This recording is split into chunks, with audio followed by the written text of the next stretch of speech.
trust you. Your neighbors should be able to trust you. The people you work with should be able to trust you. Brotherly kindness begins when we put off falsehood and we stop lying to one another and we're honest, kind people. Forge your friendships with trust. Here's the second one. Free your relationships from anger. Our attitude of brotherly kindness has a way of shoving aside angry tempers that plague us. Here's what Paul said. Be angry and do not sin. Do not let the sun go down on your wrath, nor give place to the devil. Paul wasn't talking here about getting angry at things like traffic. He's talking about getting mad with your neighbor. When you're most tempted to lose your temper, it's often because someone else, perhaps someone you love very much, has done something to irritate you.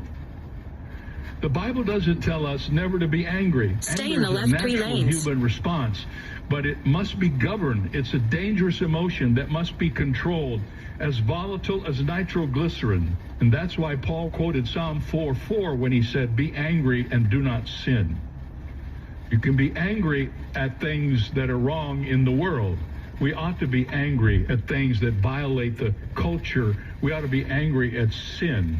We ought to be angry at people who do evil things. It's right to be angry at things, but we shouldn't be angry at people. Frederick Buechner, who is a writer I have treasured all through my ministry life, said of the 7 deadly sins, anger is possibly the most fun. Isn't that true? And then he goes on to describe how it's fun.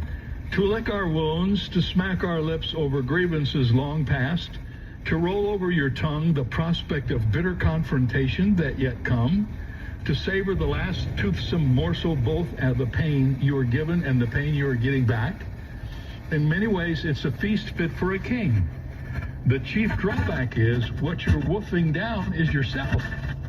The skeleton at the feast is you. So when your anger begins to well up in your spirit and it takes control of your life, you may hurt the other person, but you're destroying yourself.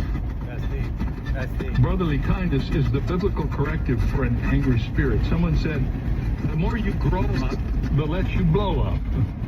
The more you grow up, the less you blow up. Be a Philadelphia Christian.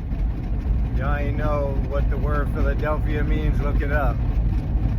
William Penn, when he founded Philadelphia, he named it Philadelphia because Philadelphia means brotherly love.